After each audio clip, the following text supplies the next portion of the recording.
My husband had just passed away, and my own children were already trying to shove me off to a nursing home. Meanwhile, they welcomed my husband's long-cherished love into our home. My son said, "Mom, Dad's will left the house to Auntie Sia. She's like a real mother to us, and we have a duty to take care of her." My daughter said, "Mom, Auntie Sia knows better than you how to raise children. A nursing home is the best place for you." I was so enraged I couldn't catch my breath, and died right then and there from sheer fury. Only after I died did I learn that my husband and children had long since betrayed me. In their eyes, only smiling mattered. They saw me as nothing but a useless, old-fashioned hag. Every year, they would deliberately leave me behind on family trips, only to secretly bring smiling along instead. I died with immense resentment. When I opened my eyes again, I had gone back to a time before my husband was diagnosed with terminal cancer. This time, I'm done with my scumbag husband and my ungrateful children. I want nothing to do with them. For the rest of my life, I'm going to live for myself. Mom, we'll be home by 5 p.m. Hurry up and go to the market to buy the ingredients for our favorite dishes. You need to have everything cooked before we get back. Before I could even respond, the call was disconnected. I clutched my phone tightly and looked up at the calendar. A wave of utter shock washed over me. I actually reincarnated. I closed my eyes, took a deep breath, and tried to accept the truth. But the moment my eyes shut, the suffocating pain of my husband's betrayal and my children's backstabbing overwhelmed me once more, and I broke down sobbing. It was the 7th day after Zhao Qingshan's passing, and I was at home sorting through his belongings. By chance, I found a photo album in a box he had never let me touch. The pictures inside looked like family portraits. Yet, I was in none of them. Yet there was another woman.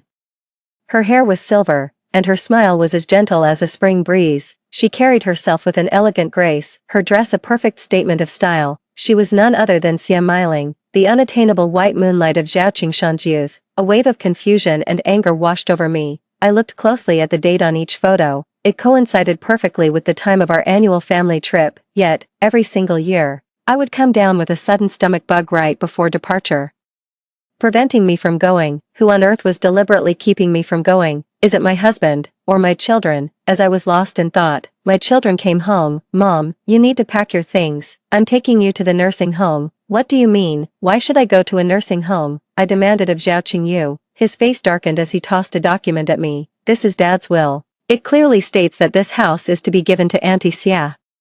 If it weren't for Auntie Xia tutoring us when we were kids, how could we have ever gotten into university? A teacher for a day is a mother for life. Auntie Xia is like our own mother, and we have a duty to take care of her." I clutched my chest and pointed at my son. "If she's your real mother, then what does that make me?" "Of course you're still our mother. We just think it's best for you to live somewhere else." I turned to my daughter, my heart sinking, hoping she would stand up for me.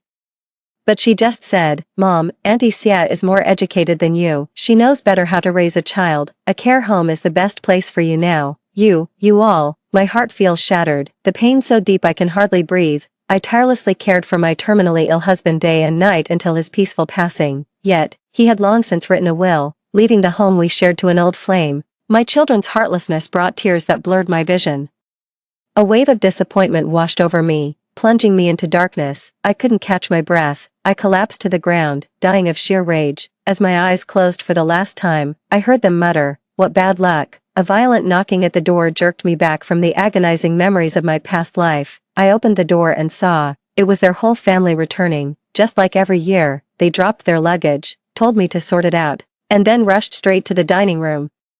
In less than a second, Zhao Qingyu started shouting, "Mom, where's the food? Didn't you make any?" I said coldly, "That's right, I didn't do it." My son's face fell, and he said angrily, "Why not? I gave you plenty of time to prepare. Are you trying to starve us all?" "I just didn't want to do it." "Okay, is that not allowed?" Sensing my anger, they all looked at me with strange expressions. "Mom, what's gotten into you? Why are you so angry?" I let out a bitter laugh. "Yeah, I must be out of my mind." I took out Zhao Qingshan's treasured photo album and threw it on the floor. I stared at him and demanded loudly, "Zhao Qingshan, you take smiling on every summer trip. What exactly am I to you?" The unflappable composure on Zhao Qingshan's face shattered into visible fury. He snatched up the photo album with lightning speed, dusted it off, and cradled it in his arms like a precious treasure. His face darkened with displeasure.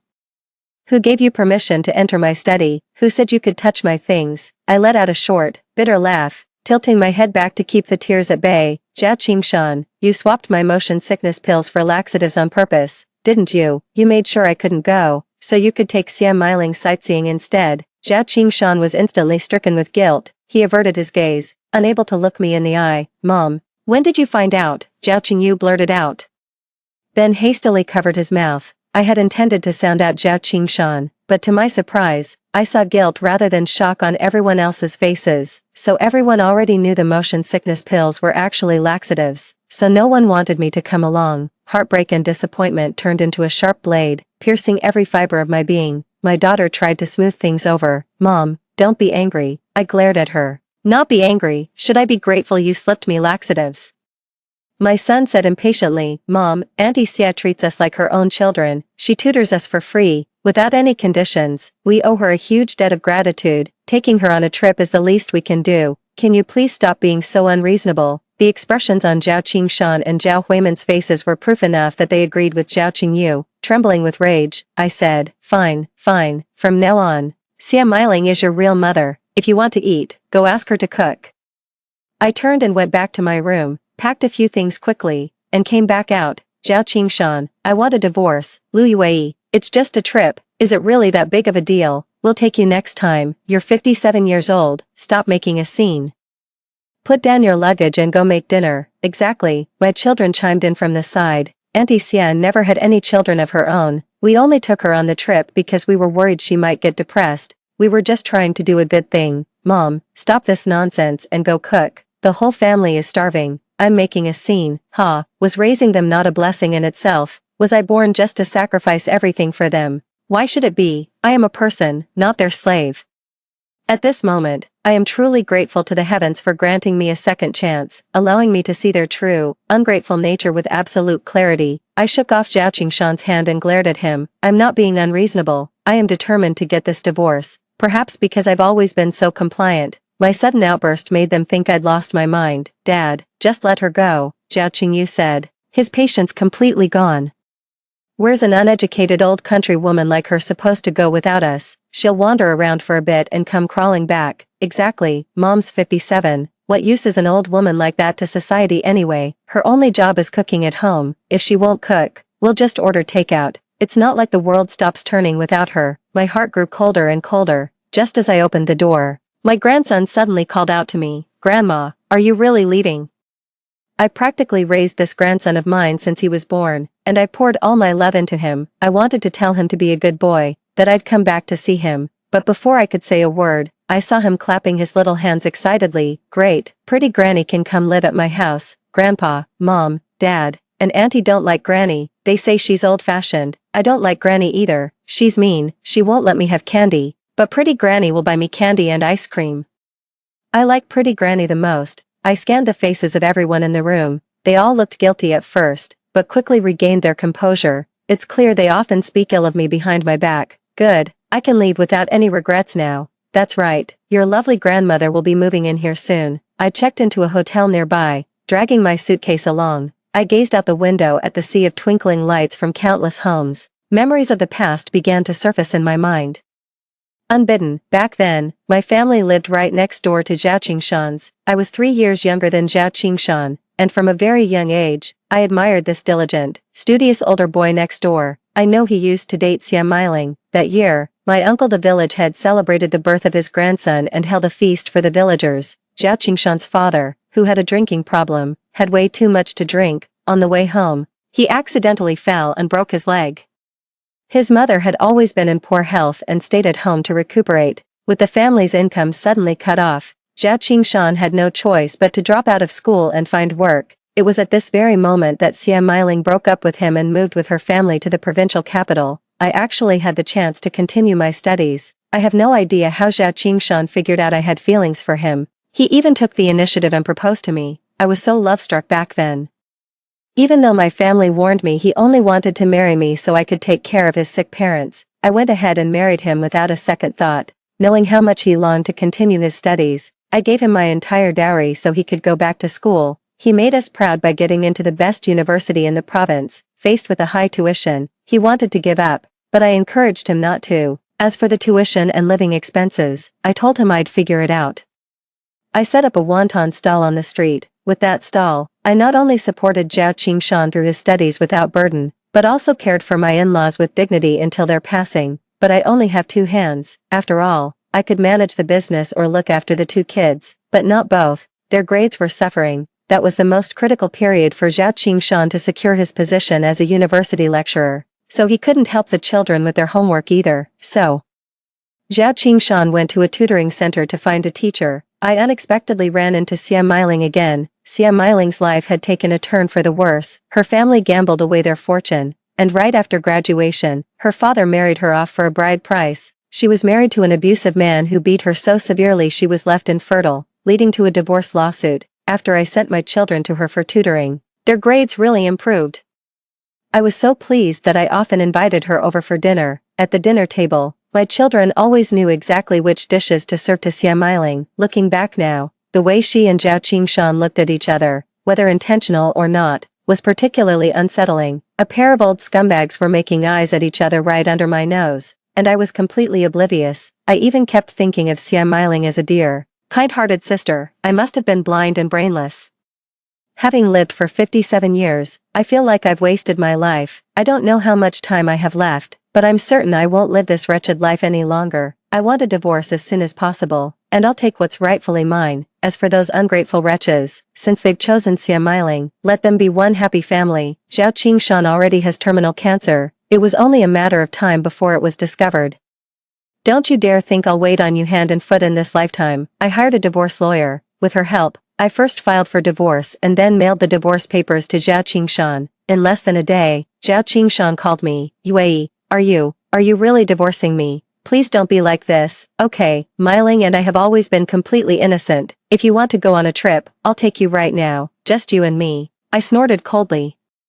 You know perfectly well whether you're innocent or not. As for the trip, I can go by myself. I signed up for a tour group. Right now, I'm on a bullet train headed to Shanghai. I've heard it's the most prosperous and fashionable place in the country. I've spent the better part of my life looking after this entire family, and all I get in return is being called ridiculous for the rest of my days. I just want to be myself and live for me. Zhao Qingshan, stop calling me with your pointless calls.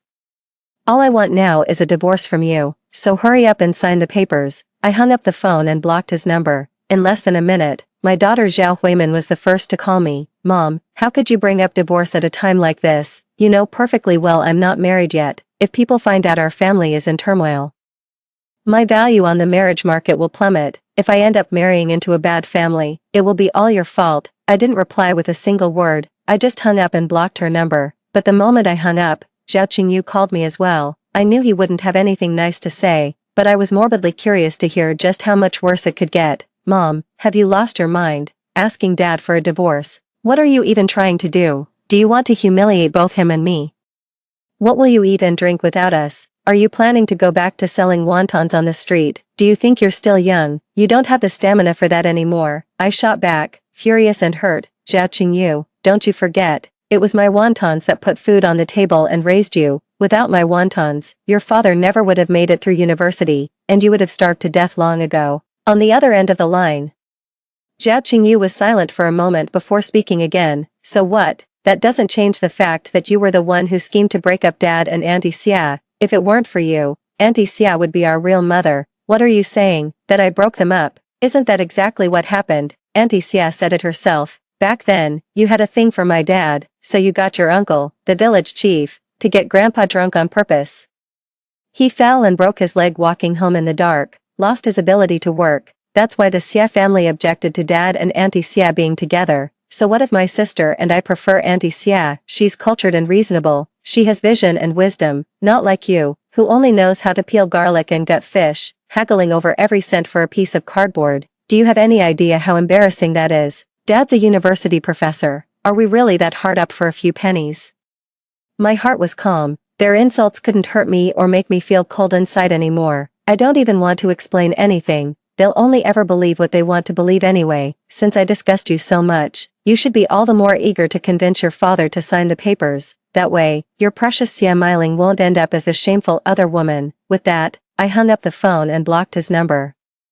I refused to let a few pieces of human garbage ruin what should be a wonderful trip. Shanghai truly lived up to my expectations. The skyline of towering buildings, dazzling fashion, and the ceaseless flow of traffic was breathtaking. as if I had stepped into a dreamland brimming with infinite possibilities. The people here, regardless of age or gender, are incredibly vibrant and full of life. Our guide was very personable, introducing our group to many things we had never seen before and foods we had never tasted. I joined a seniors travel group, and the people in it are around my age, coming from all walks of life. Even though they're also seniors, their minds are young. They say, "Who says we're useless when we're old? Only good for babysitting our grandchildren. We may not be the morning sun at 8 or 9 o'clock, but we can be the most beautiful sunset. Keep learning as long as you live."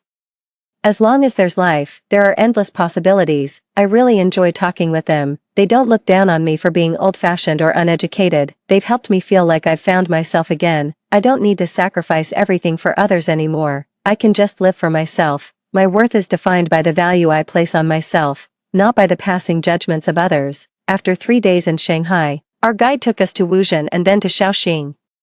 The scenery of the Jiangnan region was truly captivating. I changed into a set of traditional attire and had a series of artistic photos taken. The photographer was brilliant, capturing me with the dignified and stately air of a noble lady from ancient times. I'm very pleased. I posted the photos on my social media feed and got a lot of likes from my friends. Before long, that whole ungrateful family started messaging me, "Yue, you're too old to be wearing a dress like that. It doesn't suit you at all, change out of it, and when you're done playing around, come home, we'll forgive your little tantrum." I replied, "What I wear is none of your damn business, and I don't need your forgiveness." "Mom, that guy next to you is so hot, can you get his WeChat ID for me?" I replied, "I'm not your servant." "Mom, you ordered a whole table of food just for yourself, can you even finish it? Could you spend a little less?" "I have a mortgage to pay," I replied. "It's my money I'm spending. What does your mortgage have to do with me? I've been frugal my whole life and have managed to save a decent amount. My son isn't quite making enough, so I chip in a little each month to help with the payments. I've also put aside a dowry for my daughter, but for now, I just want to keep my money to myself." The reason Xia Meiling can still be so stylish at her age is precisely because she doesn't have a care in the world. She spends her money on herself and does whatever she pleases to look beautiful. She could even attract a crowd of old men fawning over her just by dancing in the square. I blocked them on WeChat too. Afterwards, I signed up for another tour group, finally heading to the capital city I'd been dreaming of, Beijing. I may be getting on in years, but my stamina is as good as any young person's. I visited the Forbidden City, the Summer Palace, and the Great Wall at Badaling. Waving a small national flag in my hand, I asked a passerby to take my picture. I wanted to capture my brightest smile, create the most wonderful memories. Traveling is such a wonderful thing, no wonder they go on a trip every year. I was so foolish back then. Just because they didn't take me, did that mean I couldn't go by myself? I don't have to be the fool at home, cooking a whole table of their favorite food, waiting for them to return, and helping them unpack. From now on, let Xia Meiling handle the cooking and the tidying up. I've been out having fun for almost a month. I'm back. I ran into Xia Meiling right after getting off the plane. Xia Meiling was dressed in a water blue gown, with a small veil hat on her head, a pale yellow flower pinned to her chest, and an exquisite handbag on her arm, every inch the dignified matriarch of a wealthy family. Her well-maintained face made it impossible to tell she was already 60, one would guess her to be 50 at most. She invited me to a cafe near the airport. I'm not much of a coffee drinker, so I ordered a juice. "Yue, you've really got the wrong idea about me and Qingshan. We did date in the past, but now we're just good friends who enjoy each other's company. You've been traveling for a month now. Don't you think it's time to head home? Taking care of the kids and cooking, that's where your true value lies." She reached up to tuck a stray strand of hair behind her ear, deliberately drawing attention to the diamond stud in her earlobe and the gold bracelet on her wrist. I knew at a glance that the earrings and the gold bracelet were from Zhao Qingshan. At the time, my birthday was just a week away, and I had secretly spotted those 2 items in his drawer. I was over the moon, but on my actual birthday, Zhao Qingshan didn't give me anything. I just laid my cards on the table and asked him for it, but he said, "That's for my colleague to give to his wife. He's just keeping it here for now. It's not practical for you to wear while working.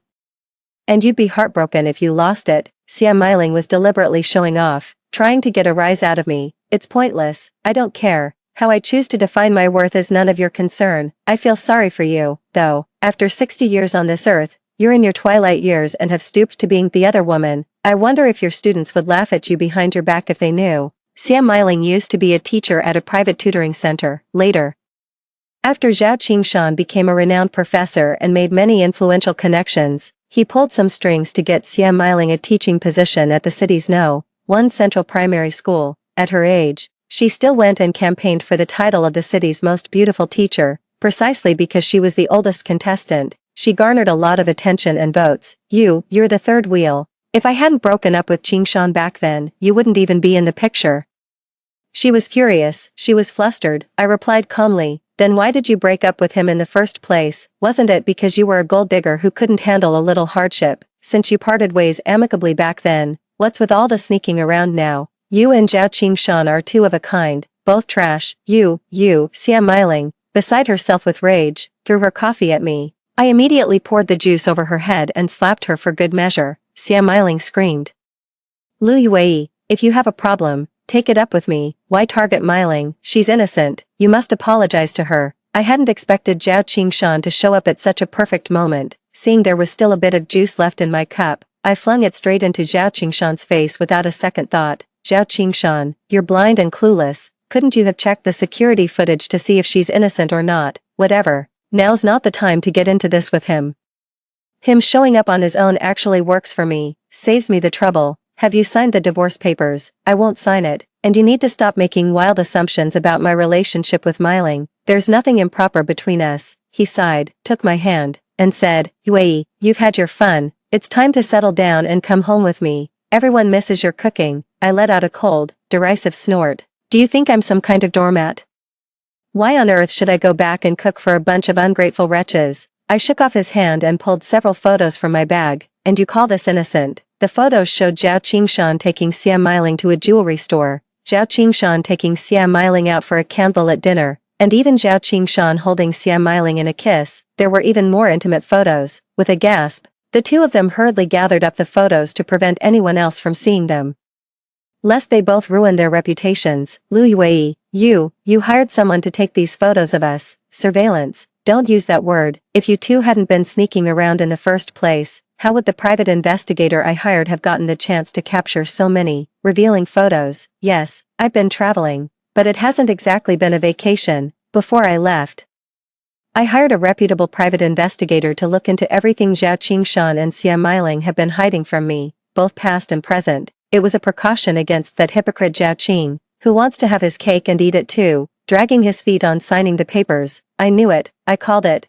Zhao Qingshan, I suggest you sign the divorce papers and get the divorce certificate sooner rather than later. It's better for all three of us, otherwise I'll post these photos online and hire a skilled writer to expose your sordid, disgraceful little affair for the whole world to see. Let's see if the court of public opinion can drown the two of you in its outrage. Fear was written all over their faces, especially Xia Meiling's. Not only does she aspire to be the most beautiful senior teacher in the province, but she's also a locally famous fashion icon among the elderly, boasting a sizable fan base, particularly among her male admirers.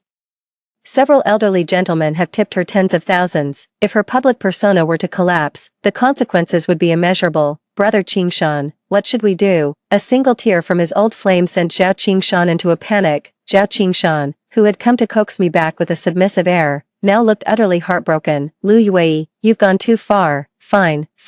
If you want a divorce, then I'll grant you your wish. Then sign it quickly. I took the divorce papers I always kept in my bag for this very purpose, so that if I ran into him unexpectedly, I could get him to sign on the spot. Watching him sign the document, I gave a satisfied nod and slipped the divorce papers into my bag. As I prepared to leave, I glanced back at Zhao Qingshan, who was wiping Xia Meiling's tears, and said, every piece of clothing, every handbag, and all the jewelry you've ever bought for Xia Meiling, past and present, were paid for with our marital assets. I demand she returns everything before we proceed with the asset division, otherwise, I'll file for divorce and take this to court. The whole country will know that Xia Meiling is a homewrecker, and you, the esteemed Professor Zhao, are nothing but a cheating scumbag. With a dismissive laugh, I walked out the door of the cafe. I left behind two furious, aging faces glaring after me, to save face for his beloved and himself.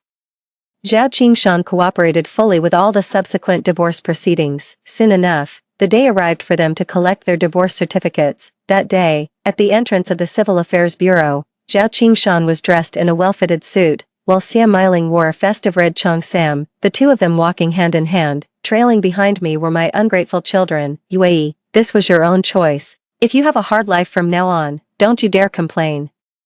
Brother Qingshan, don't say that. What if Huey comes begging at our door? We should still give her a bite to eat. Xia Meiling shot me a triumphant look. I smiled and said, don't worry, I won't have a single regret. Divorcing you was the best decision I ever made in my life. Zhao Qingyu looked at me with a grim expression and said, Mom, is this the last time I'll call you that? Once Dad gets the divorce papers with you, he'll marry Aunt Xia right away. From now on, she'll be my real mother, and it's my duty to be filial to her. I was thinking, I'd have been better off giving birth to a piece of char siu than this ungrateful son. Mom, it's not that I, as your daughter, don't want to help you. It's just that you're being foolish. You're throwing away the title of professor's wife and choosing to suffer alone out there. Don't blame me for being unfilial when you're sick with a cold and I'm not around, ha. What's so great about being a professor's wife anyway? Just a free nanny, that's all. And besides, even when they were around, did a single one of them ever show any concern when I had a fever or caught a cold? I still had to go to the nearby clinic myself to get medicine. Enough with the excuses. Let's just get the divorce papers. I got my divorce certificate very quickly. Before leaving, I said to them, I wish your whole family would stick together through thick and thin. Forever bound in misery. After the divorce, I enrolled in a university for seniors. I had lost the chance to learn before, and now I'm making up for it. Besides cooking, I also love painting. When I was a child, my teacher said I had a talent for painting, but unfortunately, I didn't cherish it. Life at the university for seniors is very fulfilling, and I'm happy every day. The school organized a trip for us to Beijing to visit a senior citizens painting competition. I went. That was quite a rewarding experience. Not only did I improve my painting skills, but I also made quite a few like-minded friends. After returning from Beijing, I was just about to share my travel experiences with my classmates. Unexpectedly, Zhao Huimin showed up at my door. Mom, go to the hospital and see Dad. He's so pitiful. Xia Meiling is a real piece of work. Oh, isn't Xia Meiling the dear mother you and Zhao Qingyu were so desperate to honor? How is she a piece of work now? I said with a sarcastic smile. Her face went pale, then flushed with anger. A second later, she burst into tears. How was I supposed to know she was such a good actress? She told me everything that had happened recently, all while crying. At first, their family life seemed picture perfect. They'd post on social media every other day, telling everyone how wonderful it was to have such an educated and stylish mother. However, Xia Meiling had never been one for domestic chores. She wouldn't cook their meals, let alone do their laundry. They never got a proper home-cooked meal and had to rely on takeout for every single dinner. The whole family's clothes were all thrown into the washing machine together, and the colors ran, ruining them. They began to harbor resentment towards Xia Meiling in their hearts, but with just one tear from Xia Meiling, Zhao Qingshan's heart would melt. He would immediately scold his children for being ungrateful, telling them to get out if they didn't want to live together. The house is now solely under Zhao Qingshan's name. Zhao Huimin lives paycheck to paycheck and can't afford to move out. Zhao Qingyu's house is still under renovation, so he won't be able to move out anytime soon. The two of them had no choice but to apologize to Xia Meiling. Zhao Qingshan also wanted to have a proper hot meal, so he hired a housekeeper. They've gotten used to my cooking, so the nanny's meals just don't suit their taste. They'd like to hire a better nanny, but they're not willing to pay more, so they have to make do. All the adults in the family are busy with work. Xia Meiling, the retired primary school teacher, is the one with the most free time. She doesn't need to do much, just keep an eye on the kids at home. She took the child to the mall and let him eat ice-cold treats, which ended up giving him a stomachache. He had to stay in the hospital for a full day and night before being discharged. Her daughter-in-law had a huge fight with Xia Meiling over this, and it even turned physical. If their respective husbands hadn't stepped in to stop them, someone might have gotten seriously hurt. Only then did they remember how good I was. After all, when I was around, there was hardly any arguing in the house. Once conflicts arise and go unresolved, they just keep piling up, and the arguments get louder and louder. The children could only fume in anger, as they truly lacked the financial means to move out. Zhao Qingshan was also run ragged, and the rose-tinted glasses for his white moonlight had long since shattered. In just 2 short months, he found everything about Xia Meiling grating, but he had married her, and getting a divorce wouldn't be easy. Besides, he couldn't afford the humiliation. Xia Meiling had been beautiful and proud her entire life. She wasn't one to hold back for anyone. She'd curse when she wanted, act when she needed, and spend as she pleased, never compromising her own comfort. But she was such a big spender that she completely drained Zhao Qingshan's salary account. He only realized he was broke when he wanted to buy a gift to visit his former teacher. To make matters worse, he saw that Xia Meiling had just bought a new handbag worth 50,000 yuan. His rage finally boiled over, and he slapped Xia Meiling hard across the face twice. Xia Meiling was stunned for a couple of seconds before scrambling up from the floor to fight back against Zhao Qingshan. Then, Zhao Qingshan couldn't catch his breath, clutched his chest, and collapsed to the ground. His children, returning from work, found him and rushed him to the hospital immediately. It was only then they discovered Zhao Qingshan was in the terminal stage of cancer, with no cure possible. Hearing this, I thought to myself with a sigh. The onset of Zhao Qingshan's terminal cancer had occurred a full month earlier than in my previous life. Serves you right, that's just what that whole family deserves. Xia Meiling had a good, long cry, and then went right back to her normal life, eating and drinking as usual, refusing to even visit Zhao Qingshan in the hospital. Zhao Qingyu and Zhao Huimin couldn't be as carefree as she was. He's my own elderly father. If I don't visit him, people will talk, but if I go, dealing with all the mess. They find it disgusting. Hire a caregiver. The cost is hard to swallow. This won't do, that won't do either. So of course, they thought of me. Zhao Qingyu couldn't bring himself to come to me, so Zhao Huimin came instead. Mom, after all these years with Dad, you wouldn't just leave him alone and helpless in the hospital. You'll go take care of him, right? I gave a cold laugh. I'm not going. Whether Zhao Qingshan lives or dies is none of my business. Get out. Zhao Huimin froze. Her tears stopping, her face twisted into a vicious expression as she accused me. Lu Yue, you're truly heartless. That's your husband. He's just my ex-husband. I shot back. I had nothing more to say to her and shoot her out the door. Not long after she left, Zhao Qingyu showed up with his grandson. I didn't let them in. Mom, you have to go to the hospital and take care of Dad. If you hadn't insisted on divorcing him back then, he never would have married that old woman. She's turned our whole family upside down and driven Dad to the point of getting terminal cancer. Mom, you can't be so heartless. Come out, now. Ha, how pathetic. As long as their own interests weren't threatened, they were the picture of filial piety towards Xia Meiling, calling her mom at every turn. Now they call her an old hag.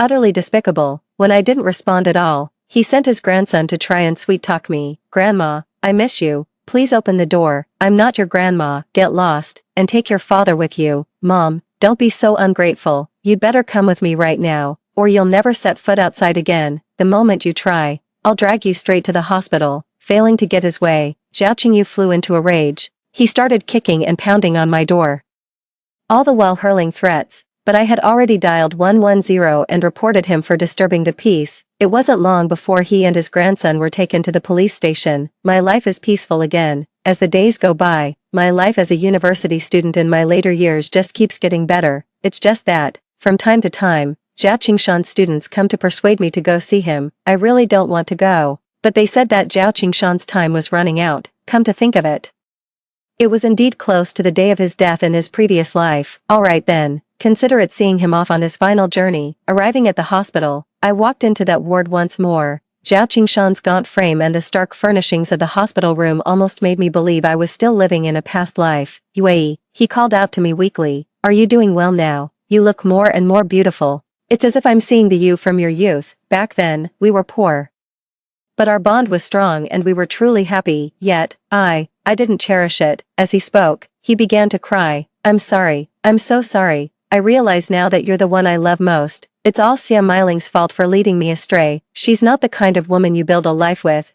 Wrong. I cut him off. The person you love most is yourself. Back then, you loved yourself, so you deliberately chose to marry me. You loved yourself, so you felt perfectly justified going to school and not lifting a finger around the house. Even after you became a professor, you still only loved yourself. You never thought much of me, so you had no qualms about slipping me laxatives and shamelessly carrying on with Xia Meiling. Nowadays, you love yourself even more. You're afraid of dying, and even more afraid of dying without dignity. That's why you thought of me, wanting me to take care of you unconditionally like I used to. A look of shock and mortification crossed his face. I let out a cold snort and continued. Zhao Qingshan, oh Zhao Qingshan, stop dreaming. The world doesn't work that way. All the good fortune can't possibly land on you. Besides, we're divorced now. To me, you're nothing but a stranger. With that, I turned to leave, but Zhao Qingshan called out to me again. Yue, believe it or not, I truly am sorry. I've made a will. When I'm gone, the house will be yours alone. I just hope that in our next life, we can meet again and be husband and wife. I don't want your will. I thought about how I had slaved away for him in my past life, only for him to will the house to someone else. Now that I'm done waiting on him, he suddenly wants to give me the house. How pathetic is that? I said. Zhao Qingshan, I don't want to meet you in the next life, or the life after that. You disgust me. I didn't want to waste another word on him, so I turned and left. The sound of Zhao Qingshan's anguished wails faded behind me. That night, Zhao Qingshan almost died, but he pulled through. However, when those ungrateful children of his and Xia Meiling heard that Zhao Qingshan intended to leave the Fangshan property to me, they were furious and came to cause trouble for me again. Xia Meiling, in particular, went so far as to slander me online, calling me a homewrecker who was scheming to cheat Zhao Qingshan out of his inheritance.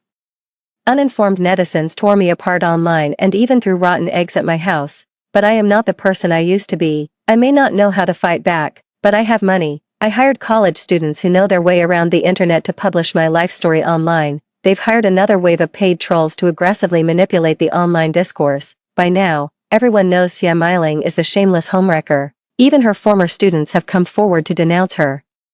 This also exposed how she showed favoritism and accepted bribes from students during her teaching. She's being absolutely torn apart online. Her carefully crafted personas as the most beautiful teacher and the most stylish old lady have completely collapsed. If she weren't already retired, she would undoubtedly have her teaching license revoked and face an official investigation, but she's having a rough time of it now too. She gets pelted with rotten vegetables whenever she steps outside. And so, she took all her frustration out on Zhao Qingshan. Zhao Qingshan, who was already on his last breath, was ultimately driven to his grave by sheer rage. Upon hearing the news, his ungrateful children muttered, "What a nuisance." Then they put on a show, wailing and carrying on with fake grief. I didn't attend Zhao Qingshan's funeral, because it felt like bad luck. More importantly, I received an invitation from a friend in Beijing to co-host an exhibition of traditional New Year paintings. I gladly agreed and set off on another journey to Beijing. Little did I know that by the time I returned, their family would have fallen apart. An old neighbor told me, after Zhao Qingshan's death, Xia Meiling was in a hurry to claim her share of the estate as his lawful wife. Even though her reputation isn't the best these days, years of careful upkeep mean she still has a few elderly gentlemen vying for her attention. What's more, Zhao Qingyu is now hell-bent on kicking her out. Her selfish nature wouldn't allow her to walk away empty-handed, and those ungrateful children were never going to let her take a single cent. Besides, they hadn't been married long, so there was no significant joint marital property. On top of that, Xia Meiling's extravagant spending during the marriage had long since drained the old man's savings, so, they ended up in court. How ironic. Remember what those ungrateful children said, "If it weren't for Auntie Xia tutoring us when we were young, how could we have ever gotten into university? A teacher for a day is a mother for life. Auntie Xia is like our own birth mother, and we have a duty to take care of her." In the end, Xia Meiling was only allowed to take the clothes, handbags, and jewelry she had purchased during the marriage. Everything else was inherited by those ungrateful children. As for the will Zhao Qingshan left for me, I didn't want it and left it for them as well. The ungrateful children fell out over the unfair distribution of the inheritance. They ended up back in court. In the end, they each got what was rightfully theirs. Sadly, the peace didn't last. Zhao Qingyu was deep in gambling, lost the family fortune, and his daughter-in-law filed for divorce and left, taking their grandson with her. Zhao Huimin was swindled out of all her money by a young gigolo and came crying to my doorstep. Too bad she didn't know I had already moved out of that apartment. I went to Beijing to be with my old girlfriends. We paint together and bask in the sun together. Our artwork has gained recognition not only from friends around us but also from friends abroad. They invited us to hold an art exhibition overseas. Furthermore, the principal of the community college for seniors invited us to become instructors. 57 is not old. My life is still unfolding. If I choose, my life can be even more brilliant. Story 2. I shielded my boyfriend from the sulfuric acid his brother threw, and my face was completely disfigured as a result. My boyfriend accepted 800,000 and promptly forgave his brother. He said, "My brother just acted on impulse. Since I've married you, you should just let it go." When I opened my eyes again, I was back to the second before the acid was thrown. This time, I made a swift retreat from the battlefield. 1. I woke up in the hospital. After the initial reconstructive surgery, when the bandages were removed, the sight of my pitted, scarred face in the mirror made me scream in horror. Shen Ci, who was outside the ward, rushed in upon hearing my screams, frantically asking what was wrong. The moment I turned to look at him, he was so startled that he dropped what he was holding. His instinctive gesture only made my heart ache more. "I'm calling the police." I'm going to report him, I swear I will. The venom in her voice seemed to tear at the freshly healed skin on her face. Upon hearing this, Shenxi's face went deathly pale as he sat up. Nian, please don't call the police, he's still my brother. After all, you know how much my mother and I have wronged him. I stared at the person in front of me in disbelief. So I'm just supposed to be ruined? What am I supposed to do with my life now? I'm going to report him, I swear. Shenxi's gaze faltered, then suddenly grew resolute as he said, Nian, I'll marry you. Don't press charges against him, I'll marry you. I don't want him to marry me. I want justice. It was my first time going to Shenxi's house to meet his parents. The food had just been served when suddenly, there was a knock at the door. Shenxi's mother opened the door, and a man suddenly burst in. The man's face was twisted with rage as he stormed toward the dining table, clutching a thermos. The moment Shenxi saw him, he stood up with a smile and said, Brother, you're here. Don't call me brother. I don't have a brother like you. How dare the old man still give you money? Go to hell, you son of a mistress. As he spoke, he unscrewed the cap and flung the contents. At the very last second, I stepped in front of him. The corrosive liquid splashed onto my face and neck. The sickening sizzle of sulfuric acid eating through my skin filled my ears. I was screaming as they rushed me to the hospital, and now, he's telling me to just let it go, not a chance. I'm going to sue him until he's ruined. I pushed him away, stubbornly determined to go to the police station and file a report right that instant. Shenxi grabbed my arm, his eyes avoiding mine, his tone unnervingly calm. A report was filed a long time ago. Your parents took the money. They signed the settlement agreement ages ago. Nian, it's pointless.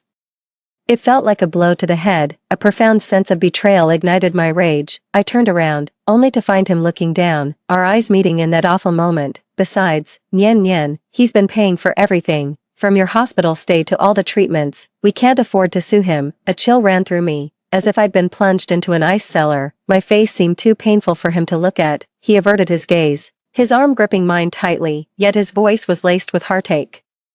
We're adults. Don't be a fool over pride. Nian, please forgive my brother. I'll spend the rest of my life making it up to you. I'll marry you. I stared at the person before me. Tears had been welling in my eyes, tracing the contours of my ravaged face for what felt like an eternity, yet not a single one fell. What kind of nonsense is this? Him marrying me is supposed to be some kind of favor to me, but you can't even look at me now.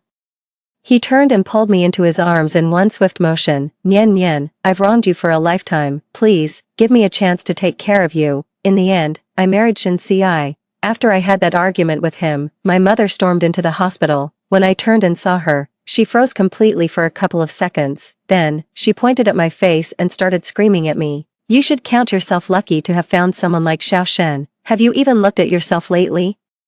The money's already been spent on your brother's apartment. There's no getting it back. You will marry him, and don't you dare think about pressing charges. I only found out later that she had accepted 200,000 yuan in compensation and a 100,000 yuan betrothal gift from the Shen family, on the day we got our marriage certificate. After the photographer took our official photo, the words "a perfect match" caught in his throat. The photographer awkwardly looked down and fumbled with his camera. But Shenxi held my hand and still managed to give me a smile. Nian, you look more beautiful today than ever before. I forced a smile back at him, which only made him freeze up. Oh well, at least he still loves me, too. After getting married, Shenxi suddenly secured a spot in a singing competition. We both graduated from performing arts school. In that industry, there are too many good-looking people, and the money we made was barely enough to get by, logically speaking. A spot like that shouldn't have gone to us. Shenxi said it was just dumb luck. He soon left to attend the simple training organized by the show's crew, while I stayed home to recuperate. Shenxi's mother really doesn't like me. Maybe it's because of this face, or maybe it's something else. Xiaoyan, let's be honest, with your situation, you really shouldn't have married into our family. But our Xiaoshen is a man of his word and carries the whole family on his shoulders. You need to be more diligent and supportive. Look at this floor. You weren't paying attention, were you? Do it again, properly this time. I nodded hurriedly. All the family's money, including my compensation, is controlled by Shenxi's mother. I'm afraid that if I don't go along with her wishes, my reconstructive surgery will be halted. Fortunately, though, my mother-in-law is just harsh with her words. My reconstructive surgery has never actually been stopped. Then, the show Shenxi was on blew up. He gained a bit of fame, and his company immediately pushed him into a film TV production. Shenxi suddenly entered the entertainment industry. And the web series he starred in happened to become a hit. His career kept climbing higher. But the rumors and gossip about him also spread more and more. My face has healed about 60%, but I'm still left with these worm-like scars. What's worse, I can no longer make clear expressions on my face. For a performer, that means my career in entertainment is over for good. In the second year of our marriage, he became more and more famous, and spent less and less time at home. My mother-in-law's expression grew increasingly sour. Then one time, I made some soup and brought it to the film set to see him. I wore a hat and a mask, hoping to go unrecognized by anyone at the workplace I once knew so well. But when I reached the studio, I was stopped anyway. "Hey, who are you?" A security guard blocked my path and asked. I didn't like the probing look he fixed on me, so I averted my eyes and said, "I'm Shinsi's family. I'm here to see him." The other person looked skeptical. "Family? What kind of family? You're not some obsessive fan, are you?" "I'm not. I really am family. Look, just wait a second. I'll have him tell you himself." I sent 2 or 3 messages on my phone, but there was no reply. The security guard's look grew more and more suspicious. "I'm telling you, you young girls should be doing something useful with your lives instead of chasing after celebrities all day. Do you think that's going to put food on the table? You're obsessed. Now get out of here." I stared at the unresponsive page, then glanced toward the studio. Thinking he must be busy, I settled down to wait by the exit. 3. The autumn wind carried a chill. My legs had gone numb from squatting by the time people finally started wrapping up inside. The crew began filing out the door. I stayed tucked in the corner, unnoticed by anyone. The crowd thinned out in waves, and when I saw the security guards getting antsy for their lunch break, I seized the moment and slipped inside unnoticed. Logically, the celebrity should have left first. What was Shinsi still doing here after all this time? I kept my head down, pulling my cap lower every time I passed someone, and searched through the dressing rooms one by one. Finally, outside one of the lounge rooms, before I could even open the door, I heard unmistakably intimate sounds coming from within. I thought it was just some illicit lovers, and was about to leave when I heard the people inside mention my name. "Brother Shin. Tell me, who's more beautiful, me or Sun Yen?" A familiar voice. "Of course it's you. How could that ugly hag compare to you now? I can't even be bothered to touch her." "You're the one, so you chose her over me back then." I pressed close to the door, my ragged breaths mingling with the reply. "It wasn't like that. She had such a bright future back then. I had to think about our future together, didn't I? The moment I found out she passed Director Lee's audition, I brought her home." Who could have predicted something like this would happen? But if she hadn't had that accident, how would you have landed the role of Shi Qian from Director Lee's project? You should be counting your blessings. I stood outside the door, feeling the blood run cold in my veins, the life shattered by accident, the pain and injustice endured on the operating table. None of it had faded. Instead, it all surged to life in that moment. I pushed the door open and pressed the shutter under their horrified gazes. Didn't they want to be famous? I'll make them famous. "Sun Yen, stop right now, just let me explain." Shinsi came chasing after me, stark naked. I grabbed my phone and ran, flinging the scalding hot soup over the both of them. Amidst their screams, I fled. My blood was boiling with rage. I was going to send them both straight to hell. I couldn't go home, and having been out of the loop for so long, I quickly reached out to my best friend. I told her I wanted to expose Shinsi and asked her to recommend a few people to me.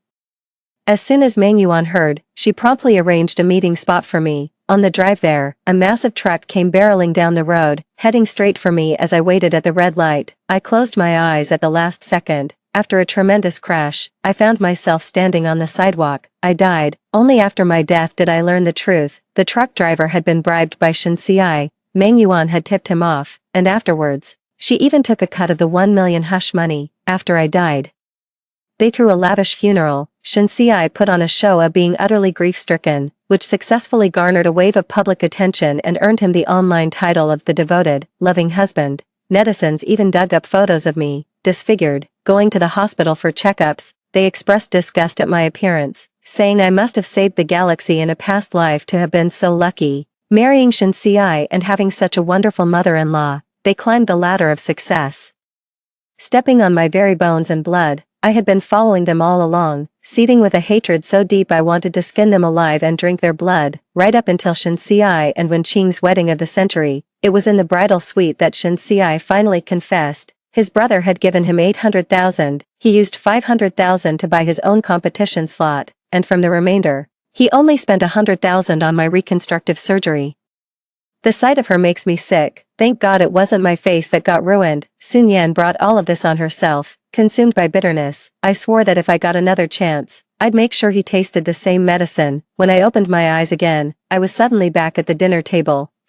You look lovely today, Shan Yan. Here, have some fish. The moment I opened my eyes, Shenxi's mother was sitting across from me, putting food into my bowl.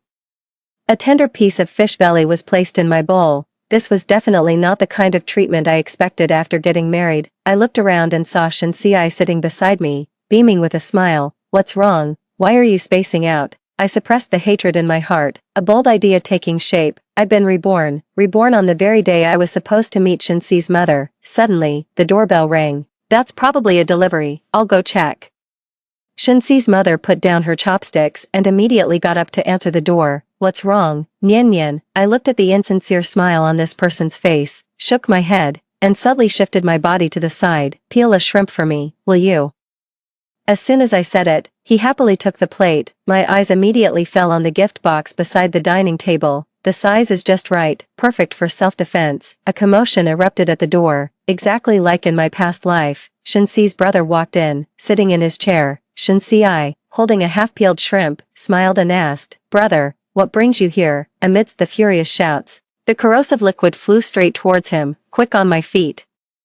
I leapt back and grabbed a gift box to shield my side. Aside from a burning sensation on my thigh, likely from a few stray splashes, I felt nothing else. My face, aha! Shenxi screamed in agony, the shrimp in his hand dropping onto the table. The napkins instantly turned yellow and black upon contact with the sulfuric acid. His mother rushed over, while Shenjing stood frozen in place. Back when he splashed the wrong person, he was similarly scared stiff and rooted to the spot. I immediately called the police, hovering around Shenxi with a face full of panic. What do we do? Oh my God, what are we going to do? Shenxi covered his face and screamed, while his mother was running around in a frantic panic. Get that off, get that shirt off now. Auntie, quick, get something to wipe him down and get him to the hospital. I felt like Shenxi's mother had suddenly found her bearings and sprang into action. I can't, I'm a public figure, son. Nothing is more important than your life, his mother wailed as she forcibly cut off his shirt and pants with a pair of scissors. However, the most crucial self-rescue measure after being splashed with sulfuric acid is to rinse the area with clean water. When sulfuric acid meets water, it generates heat, but the water carries that heat away, preventing the person from feeling an intense burning sensation. I only learned this in my previous life, after going to the hospital. Back then, in my agony, I knocked over a drink on the table. The liquid splashed onto the burned area on my arm, providing relief, and only then did I go to rinse myself with water. In this life, I was overly considerate, moving drinks he might knock over, ensuring I never touched him, and anxiously offering help that only made things worse. For my pain, he must repay 1,000-fold, only then will it be fair. 5. Returning once more to the familiar hospital, the scent of antiseptic, strangely, put me at ease. In the chaos, I took Shenxi's phone and slipped into the bathroom. His phone was locked with a 4-digit passcode. I tried my birthday first, no luck. Then I tried his, still nothing. Just as I was starting to feel at a loss, a message suddenly lit up the screen. Wenqing, you're taking her to meet your mom today. Does your mom like her? Or does she like me more? I almost forgot about her. Shenxi and I were in the same year at film school. Wenqing was a junior, 2 years below us. She's sweet looking. Has known Shenxi since they were kids, and calls herself his little sister. I never thought much of it. It wasn't until my past life that I found out those two had been in contact all along. What's worse, after my accident back then, I couldn't take the role in director Lee's audition for Southern Country, even though it was just a supporting part. The 5th female lead, the character was very likable. Shenxi took the script I had annotated with my notes and insights and gave it to Wenqing. He even spent money to pull some strings and recommended her to the director. After the movie became a hit, that role won over a legion of fans, and Wenqing officially broke into the film and television industry. This time, they're going to have to be stuck with each other for good. I entered Wenqing's birthday on my phone, and the lock screen instantly unlocked. When I opened the chat history, I finally discovered that Shenxi had me saved as beautiful and naive fiancé. I scrolled down a bit and found out he was playing the field. For example, Wenqing was saved as sweet and spicy childhood friend. Besides that, there was also aloof long-haired goddess, fiery and exciting colleague, rich and gullible superfan. Even his own mother was saved in his contacts as cranky old mom. I couldn't help but laugh. I had only intended to look for his chats with Wenqing, but now I had a treasure trove to dig through. Scrolling up through the messages, it became painfully clear, his flirty banter with Wenqing never stopped. Their relationship was clearly more than friends, but not quite lovers. It would be one thing if he were single, but while dating me, showering me with affection, he was simultaneously picking out lingerie styles for another girl. It's utterly disgusting. There was just too much evidence on this phone, so I decided to keep it. In all the chaos, no one even noticed when I went back out.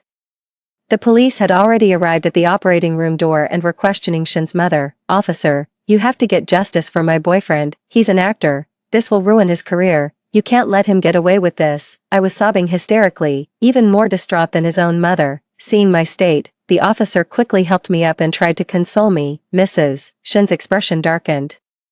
How on earth would she explain it to Shinsi's father if she brought his legitimate son into the picture? 6. I only learned all this after I married into the family. Shinsi's father is a small-time entrepreneur, but he already had a wife. Mrs. Shin was his first love from his youth. 23 years ago, things got out of hand between them, and to everyone's surprise, she quietly gave birth to the child and then reappeared 20 years later. Back in the day, Mr.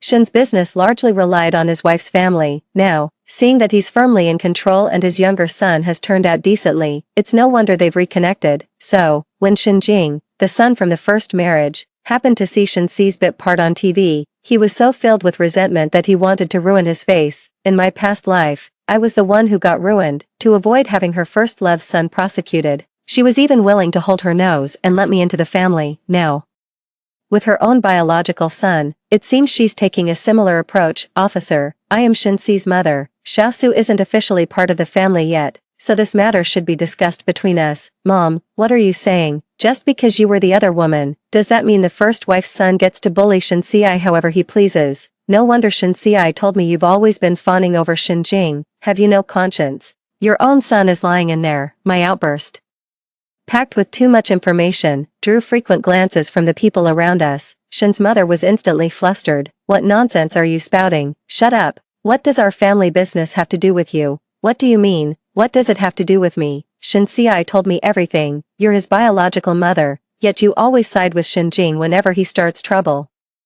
You've been wanting to drive his first wife to her death so you can be Shinjing's stepmother." "Shut up, just shut up." Shin's mother shrieked and lunged at me, trying to claw at me, but was held back by others. "Calm down, we'll need to take your statements separately." After the police left, Shinsi was brought out, swathed in so many layers of bandages he looked like a mummy. The moment she entered the hospital room, Mrs. Shin's face fell. "Xiaoyan, what did you mean by what you said outside?" I leaned against the wall, completely unfazed. "It doesn't mean anything. It's just what Shinsi told me. If you want to make amends, you should think carefully about how to explain yourself to Shinsi." Mrs. Shin's face was full of doubt. "My son would never say such a thing, believe it or not, but if you don't, you can ask him yourself when you wake up." She had no way of asking him. After all, she was the main reason Shinsi's face was disfigured. Once the seed of doubt is sown, it grows fastest in the soil of misfortune. Last life was peaceful, with mother and son in harmony. And this one, just you wait. None of them will get off easy. 7. I was quickly shown the door. "But it's fine. They'll be asking me back." Classic emotional blackmail. "They'll definitely come crawling back to me to clean up the mess, but that's not important right now. The most crucial thing is that role in Director Lee's project." I had just gotten into the taxi when Shinsi's phone suddenly lit up. "Wenqing, hey, why aren't you replying? Didn't you say you'd convince her to give up Director Lee's role for me? If that doesn't work, just slip her something so she can't make it to the costume fitting." Wenqing is filming on location right now, and Shinsi is a public figure. His mother wouldn't let a scandal blow up, so she's kept in the dark. I raised an eyebrow, a plan for revenge forming in my mind. Shinsi Sun Yan is a dead end, but I heard the assistant director has a minor role up for grabs. He happens to be in Liaoqing, right near you. For the next couple of days, use your connections, send a gift or something. Wenqing, great, thanks, big bro. This assistant director comes from a wealthy family and despises the industry's underhanded dealings. Actors he blacklists rarely find work in the circle. Besides, I never specified what kind of gift to give. I just hope Wenqing doesn't offer herself up, or she'll be in for a nasty surprise. Well, since I've been kicked out anyway, I went ahead and blocked the Shin family. I'll keep my phone safe at home. It's my ultimate trump card. I joined the production crew very quickly. with my prior understanding of the role and the reference of 2 lifetimes, I performed excellently. On the day we wrapped filming, even I, a minor supporting actress, received flowers, checking the time. The initial restoration should be complete by now. It's time to go see him. I had put on makeup for the occasion, and since I wasn't exactly famous, I just walked right in, clutching a bouquet of flowers the crew had given me. When I entered, Shinsi was wailing at her reflection in the mirror. "Ah, my face, it's ruined." "It's alright, son, it'll be fine." I opened the door and stepped inside, and both of them turned to look at me. The moment I saw Shinsi, the flowers in my hand fell.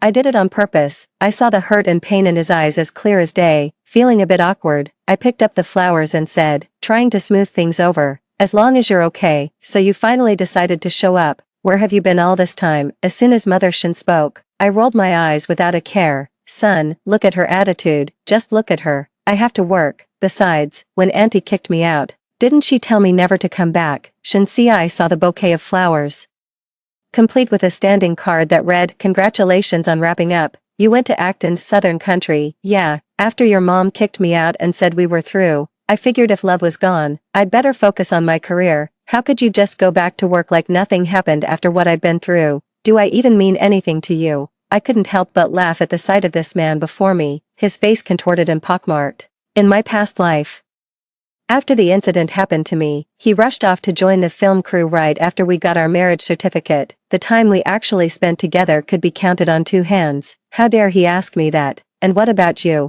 After I joined the crew, when Ching called you, didn't she? Somehow she got blacklisted in the industry, and she called just to curse me out. She even blamed me for not listening to you and giving up the role. You two have been in contact all along." He shook his head frantically. "No way, that's impossible. She's just making things up. I was only joking with her." "But you can't just stop caring about me because you're mad." "Why should I care about you? Even your mom thinks I'm meddling in things that aren't my business." "What do you mean?" I ignored him and turned to look at Shin's mother, whose face was dark with displeasure behind me. "Auntie, how much did Shin Jing pay you to sign that settlement agreement so easily?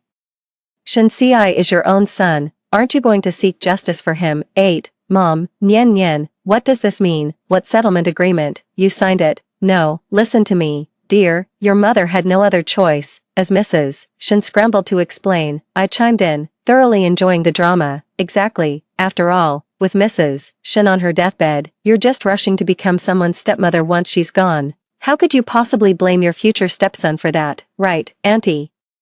"Shut your mouth, Mom, you need to explain this to me." "You said." The two of them started arguing. Shinsi's pockmarked face, twisted with rage, looked even more terrifying, causing Mrs. Shin to stumble backward in fear. It was time, so I casually headed downstairs to grab a bite to eat. When we returned, the two of them sat in silence, as if they had formed a united front. However, the look in Shin's mother's eyes was full of resentment when she looked at me. "Xiaoyan, I was wrong. Auntie apologizes to you, but with Xiaoshan in this state, a good girl like you wouldn't think of abandoning him in his hour of need, would you?" Emotional blackmail. It always arrives sooner or later. You need to understand you're practically a public figure. If you dare abandon Xiaoshan at a time like this, no need for that. Shinsi, let's get married, just as you climbed the ladder in your last life by sucking me dry. It's my turn this time around. Shinsi was stunned for a moment, his eyes wide with shock. He never expected I'd still be willing to marry him. He must have been genuinely moved. "Nyen Nyen, oh Nyen Nyen, you're so wonderful." He came over to hug me, but I took a step back. He stood there, looking wounded again, though the expression on his face was a bit hard to describe. "Let's get one thing straight, I'll marry you, but only if I'm in charge of all the household finances." Shin's mother was the first to lose her composure. "On what grounds?" she demanded. "Auntie, you were so quick to accept money and forgive the person who ruined Shinsi, just because it was Shinjing. If something happens in the future and the money is with you, won't you just give it all back? Besides, since I married Shinsi, that money would obviously be used for his recovery and rehabilitation. If it's all left with you, would you even be willing to spend it on him?" Hearing my words, Shinsi's thoughtful gaze shifted to his mother. Once a crack appears between people, the relationship becomes fragile and easily broken. Looking into her son's eyes, Mrs. Shin felt a twinge of fear. "What nonsense are you talking? If you don't agree, let's just forget it. I won't force you." After I finished speaking, I stood up to leave, but Shinsi grabbed my arm. He turned to look at his mother, his gaze dark and menacing. Mom, you're willing, right? If not for Nyen Nyen, your son will never find anyone else. In the end, Mrs. Shen agreed. 9. On the day of our wedding photo shoot, in front of the camera and after the photographer's repeated urging, Shen Si finally took off his mask. His face left everyone present in stunned silence. He was visibly embarrassed, his proud dignity ground into the dust. As he clutched my hand tightly, just as he had done for me in a past life, I smiled and said to him, Shen Si, you look more handsome today than ever before. To the outside world, I am the epitome of a tolerant and virtuous wife, unwaveringly faithful in love and utterly indifferent to appearances. I can hear the praise showered upon me. And I can see the flicker of anger and humiliation that crosses the face of the person before me. Does it sting? Get used to it.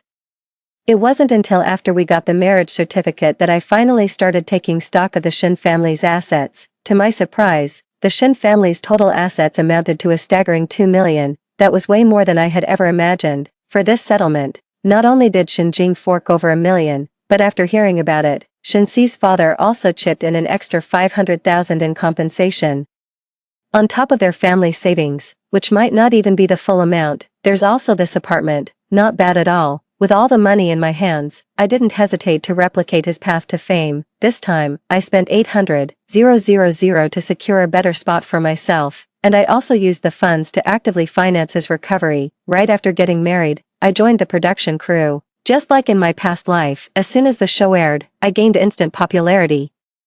The release of the film suddenly made me a bit of a minor celebrity. This was especially true after the media broke the news about my early marriage. People were initially feeling sorry for me, but then some bystanders from the day I registered my marriage at the Civil Affairs Bureau spoke up in my defense online, even posting photos. Public opinion did a complete 180, and netizens were all sighing with, wow, she's so devoted, sticking by him through thick and thin. I really admire her.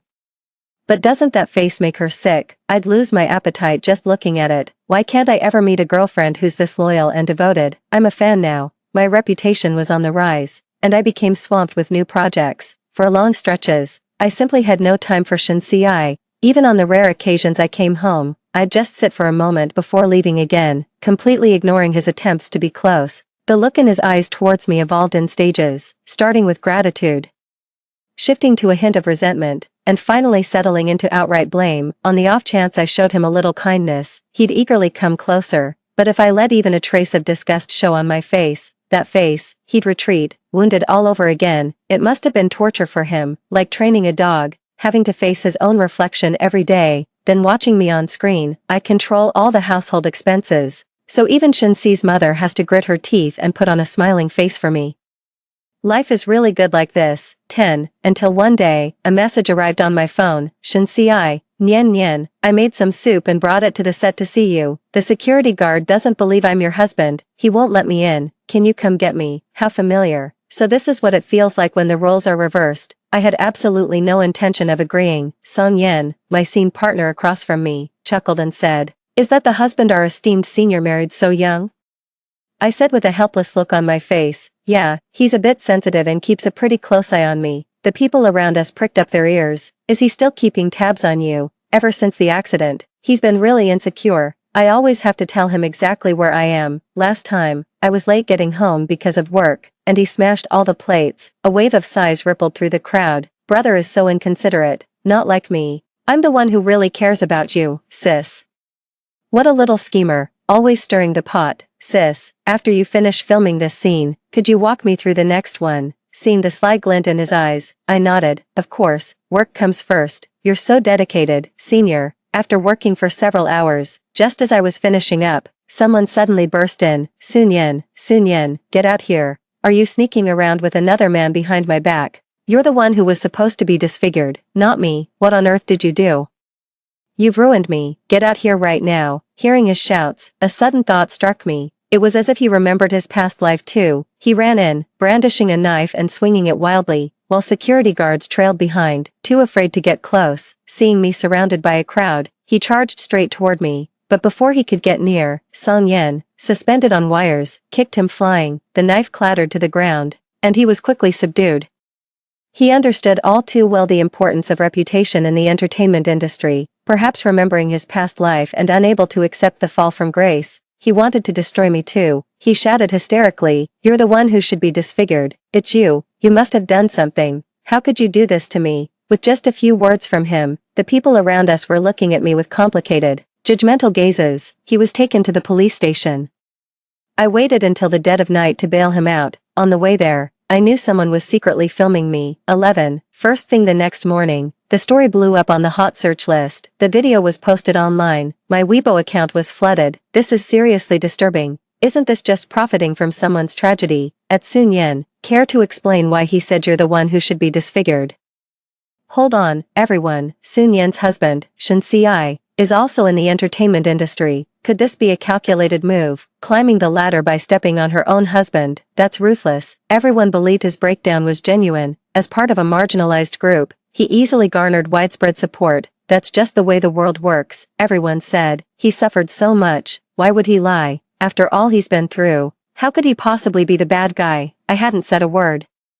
Yet Shen Si suddenly started posting on Weibo. His face, now about 70% healed, still bore the scars of the surgery. With a grave expression, he apologized to everyone. He kept saying he had caused everyone trouble and that the matter had nothing to do with him. But the tears welling in his eyes sparked endless speculation. Many netizens commented below, "Blink twice if you're being forced to do this." People began concocting one conspiracy theory after another.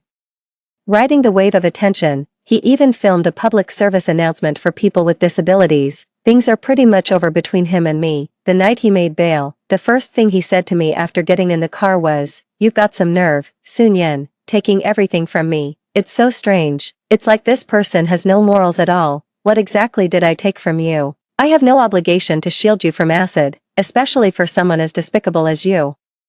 I didn't hold back. Now that I remembered, there was no need to pretend anymore. His gaze was icy as he looked at my face, a corner of his mouth twitching. "Do you think this means I'll lose? I crushed you in my past life, and I can do it again in this one. Oh, then get the hell out. You want to kick me out? Aren't you afraid?" Before he could finish, the door swung open and I kicked him out. He landed on the curb, and I flipped him off from inside the car. "Get lost, you piece of trash." 12. My reputation is a mixed bag, but the controversy has only made me more popular. With a face like that, he can't act. How could he possibly make a comeback? I heard he started sending his resume to one production crew after another, but with a face that can't even manage basic expressions, he's simply unemployable. His previous life was too smooth, he was put on too high a pedestal, and now he's plunged into a despair he can't climb out of. He started posting these long, emotional rants online, each one accusing me of giving him the cold shoulder and being distant after we got married. He keeps hinting, both directly and indirectly, that I'm disgusted by his face and only married him to use him. I offered no explanation, and my reputation hit rock bottom. 2 weeks later, he posted a photo of just Sun Yan and me having dinner, accusing me of marital infidelity and claiming I had completely disregarded him. The trending topics exploded all over again. My reputation instantly plummeted to new depths. I was even pelted with eggs while walking down the street. He showed up at my apartment looking smug, watching me return in a sorry state. With no one else around, he finally showed his true colors. "Sun Yan, so what if I can't find a job? Do you think I can't ruin you? Get back home, get on your knees and beg me, and transfer all your acting fees to me. Maybe then I'll consider forgiving you." I flung the vegetable leaves off my head and looked at him, full of resentment, saying, "I don't understand. What exactly are you blaming me for? All I did was not shield you from that sulfuric acid. Was I obligated to take the hit for you?" My words seemed to touch a raw nerve. He grabbed my collar frantically and roared, "How dare you not take the hit for me? My face is ruined, ruined. Do you have any idea how much I'm suffering? You've destroyed my entire life. I should have been famous. I should have been a leading man. It's all your fault. How dare you not cover for me?" He held a dagger to my throat, trying to make me yield. Terrified and breaking down, I cried, "Why don't you blame your homewrecker of a mother, or your brother who threw acid in your face? Instead, you blame me. I should be the one asking why." He released my hand and watched me crumple to the floor. "Of course I blame them, and I won't let them get away with it. You've ruined my life.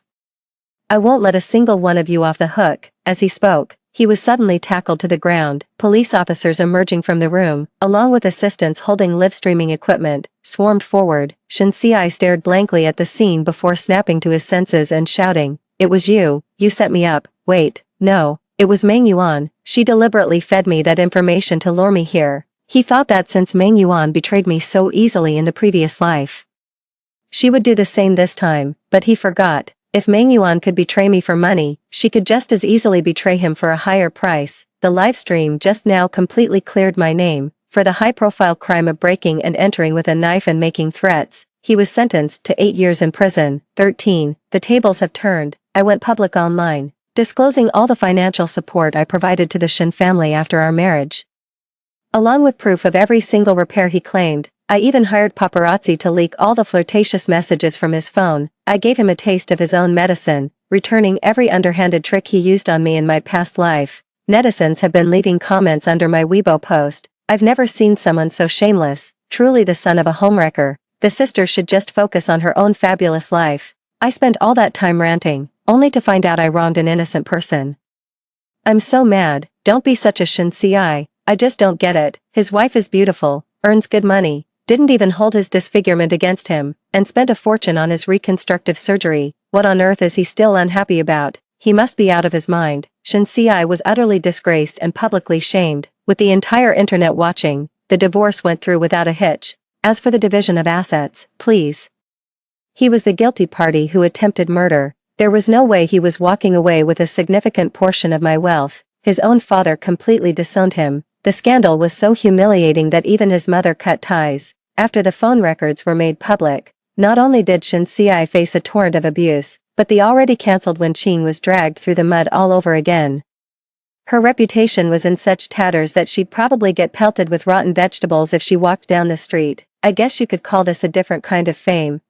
There will always be people in this world who are never satisfied. What goes around comes around. Fate will always find a way to collect what is owed. Everything I have, I was meant to have. My conscience is clear. The end. That's all for the first story. Don't go away.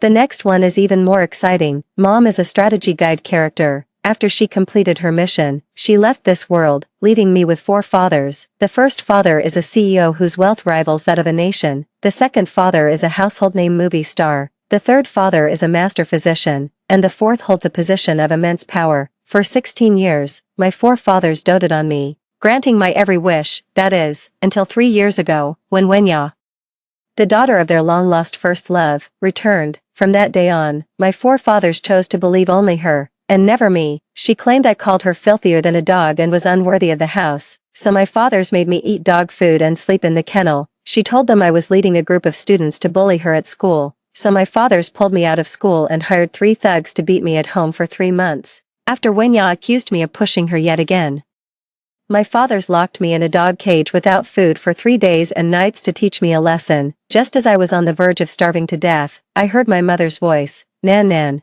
do you want to come back to mommy? I snapped awake instantly. Then I realized it wasn't my mother speaking to me, but the system. It said that when my mother left, she left an opportunity for me. If I was willing, I could go to her world. Of course I would. But the words died on my lips. I asked the system, would going back to my mother really be better than this? If she loved me, why didn't she take me with her in the first place? The system told me that my mother accepted this mission back then because my grandmother was gravely ill. She came to this world because she wanted to save her. In that world, she was only a sophomore in college. Saving her grandmother had already drained all her savings, and her family was still in debt. Back then, the 4 fathers promised that no matter whose child I was, they would treat me as their own, just asking my mother to leave them something to remember her by. The love of parents for their child is shown in planning for their long-term future. My mother didn't want me to suffer with her, so she left me here. Nan Nan, the system's voice was gentle, almost like a caress. Your mother has been waiting for you all these years. She never dated, never married. She bought a small house and has been waiting, just for you. Would you like to go to her? I nodded. The system seemed to breathe a sigh of relief. It explained that if this body I was in were to die, I would be able to see my mother. Hearing that, I took off my clothes and tied them into a knot on the bars of the cage. I saw it on TV once. If you just put your head in and let your body drop, you'll die. Luckily, the dog crate was big enough, and I was short enough. After I slipped my head in, I quickly felt the choking sensation around my neck. As my consciousness faded, I actually felt a sense of relief. I'm going to see Mom any second now. But my joy was short-lived. Within moments, I heard someone call my name. The dog crate was opened, and I was pulled out, gasping for air. I looked up and met a pair of frantic eyes. Dad Goo. The address slipped out almost instinctively, almost immediately. I felt a pang of regret, because the panic in Guya's eyes was instantly replaced by disgust. Don't you dare call me that, you're not worthy. Gu Yi is my CEO dad, out of my 4 dads, he spoils me the most. A lot of people think he's my biological father, because our eyes are so alike. All these years, I've been living in Uncle Gu's villa, whatever I wanted, he would buy it for me. He once said that even if I wanted the stars in the sky, he would pluck them down for me. However, that special favor came to an end 3 years ago. Mr. Gu brought Wenya back from abroad. It was only then that I learned, besides my mother, the 4 of them had another white moonlight in their lives. Back then, that white moonlight had betrayed the 4 of them, taken a large sum of money, and fled overseas. It was Mom who appeared and saved them, helping them slowly heal from that betrayal. Later, the white moonlight was dying abroad. She called Dad Gu to apologize and begged him to adopt Wenya. All 4 dads said Wenya was a bit younger than me and told me to get along with her, and I truly did treat her like a younger sister. From the very beginning, Wenya was determined to monopolize all of our father's affection. Unexplained bruises would appear on her body, which she claimed were from me hitting her. She would suddenly tumble down the stairs, insisting that I had pushed her. As the number of times she accused me of hurting her grew, our fathers became increasingly disappointed in me.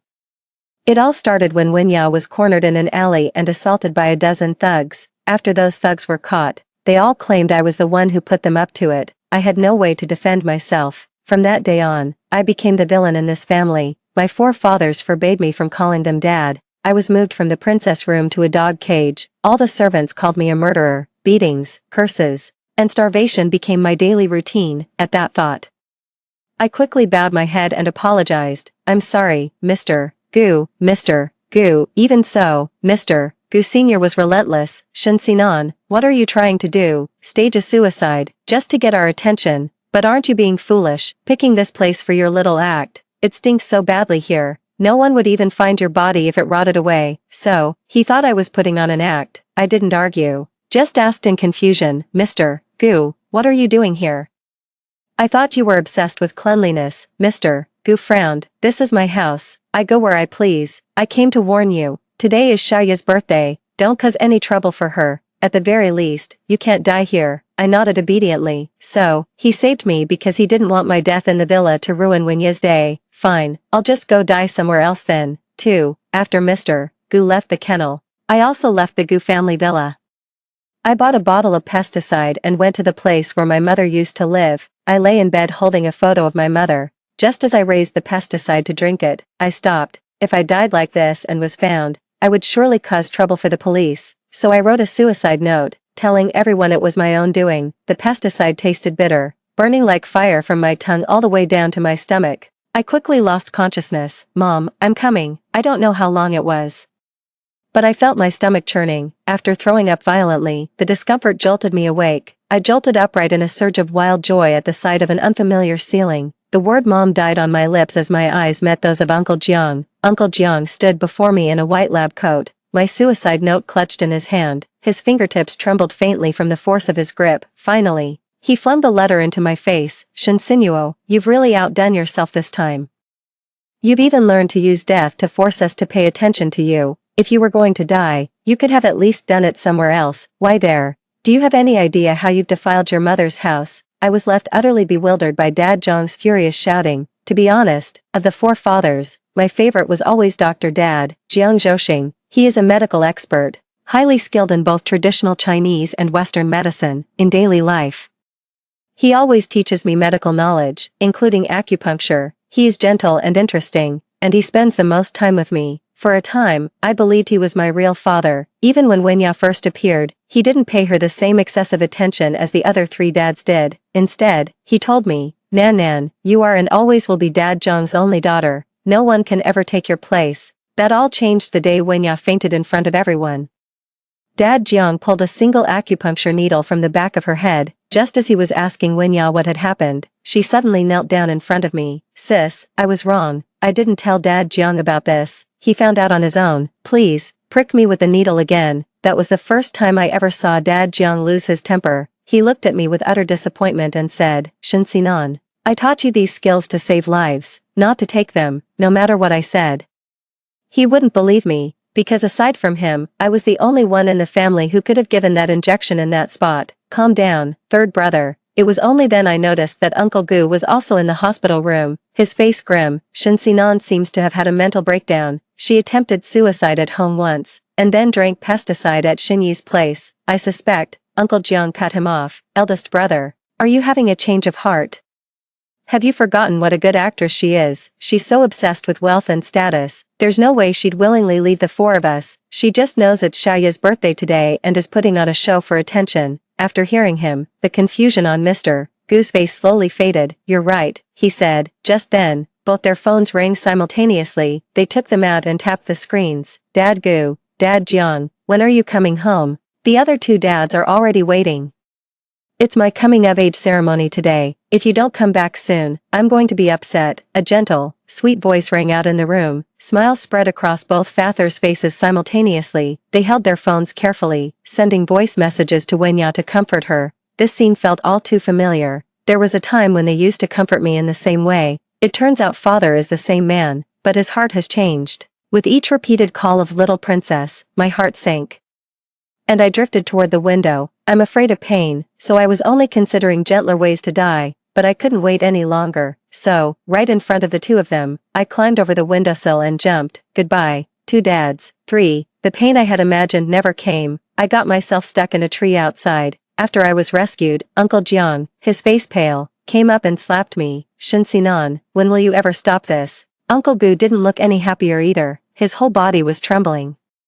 And he came over and kicked me too. Shen Sinan, what the hell are you trying to do? I was kicked to the ground, having just had my stomach pumped, and now with this kick, it felt like someone had stabbed a knife into the spot and twisted it hard. A foul, metallic taste rose from my stomach into my mouth. After spitting out that mouthful of blood, I knelt down before the two of them. Mr. Gu, Dr. Jiang, please don't bother with me anymore, just let me die.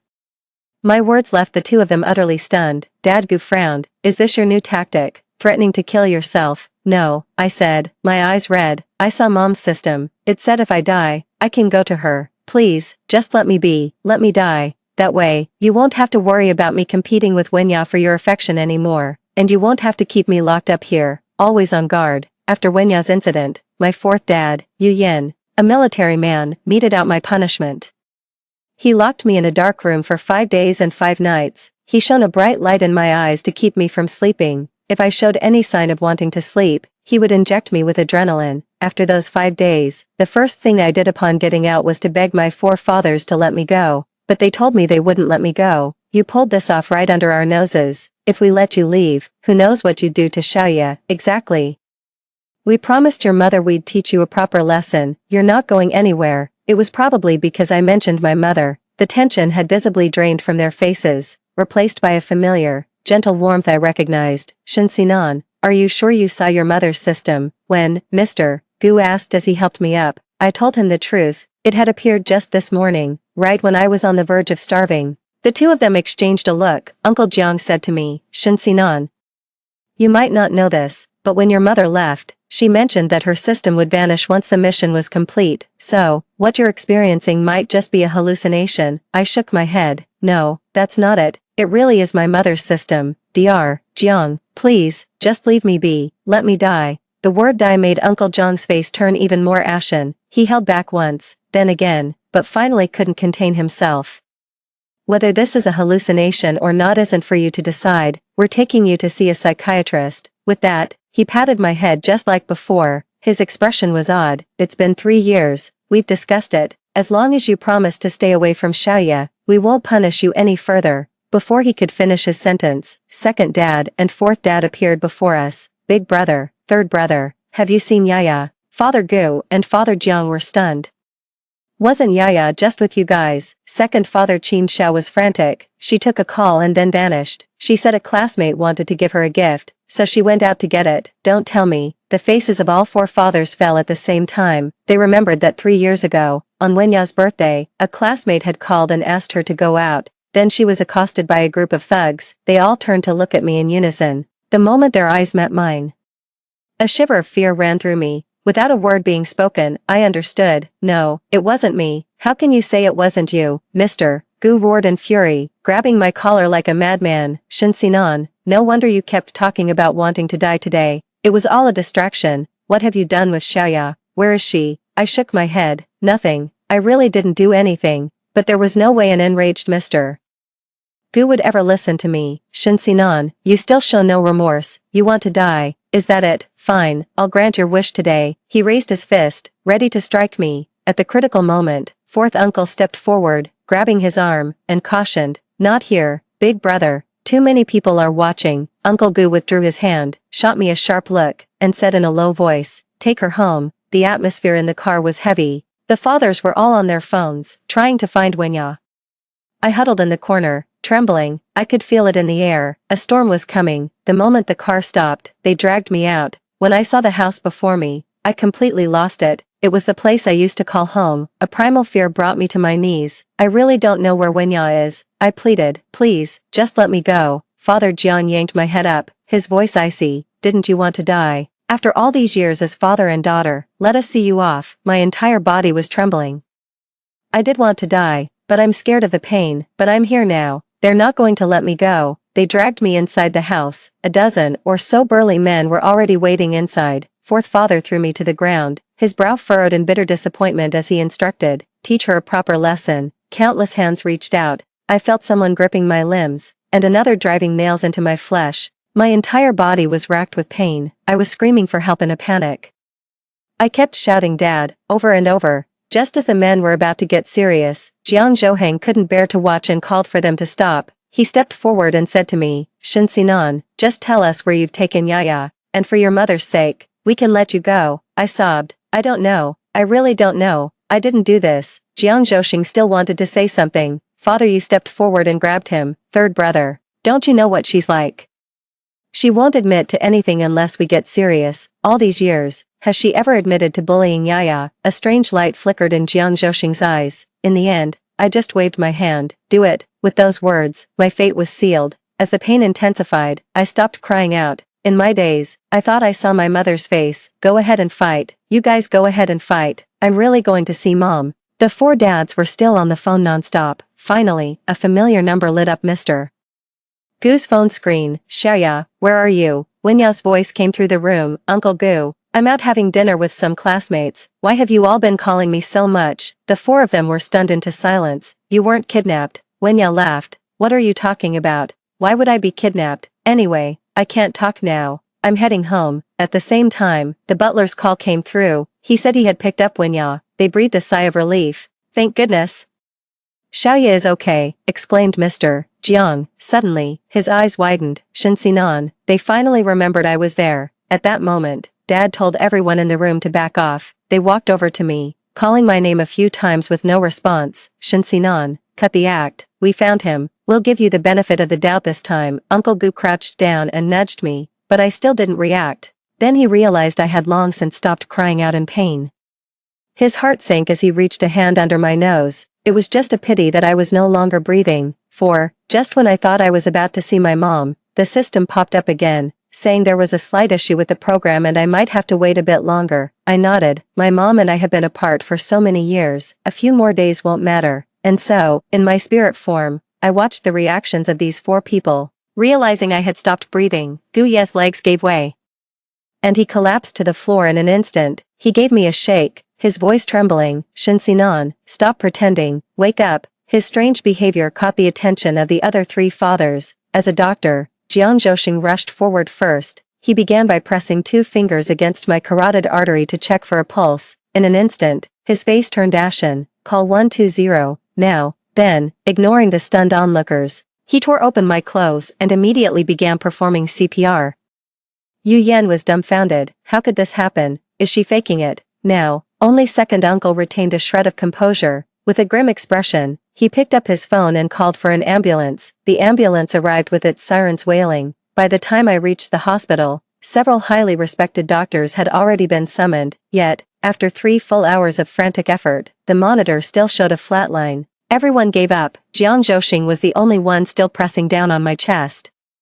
Shin Sinan, I forbid you to die. You haven't atoned for your sins enough. How dare you? Don't make me lock you back in that dog cage. His voice was filled with despair. No one around dared to step forward and stop him. Finally, the hospital director could bear it no longer and stepped up, grabbing his arm. Dr. Jiang, stop this. leave me alone." Jiang Zhouxing shoved the man away forcefully. "If you won't save her, I will. She won't die. She survived before. And she'll survive this time too." He kept pressing on my chest like a madman. "Jiang Zhouxing," the director finally snapped, "let her go. It's been 3 hours, you've broken her ribs." Even if she were still alive, she couldn't endure this pain. Jiang Zhouxing finally released his hands. He stared at my lifeless body. My face was deathly pale, my lips had turned a purplish hue, and my body was covered in wounds both large and small, with blood soaking through my clothes, and right at my chest. There was a clear, sunken indentation. It was only then that Jiang Zhouxing realized he hadn't looked at me like this in a very, very long time. The sweet, soft, and chubby little girl he used to hold in his arms when we were children. He had become malnourished and thin as a rake, though no one could say exactly when it started. Grief welled up from the depths of his heart. His body went limp as he collapsed, burying his head in his hands and weeping.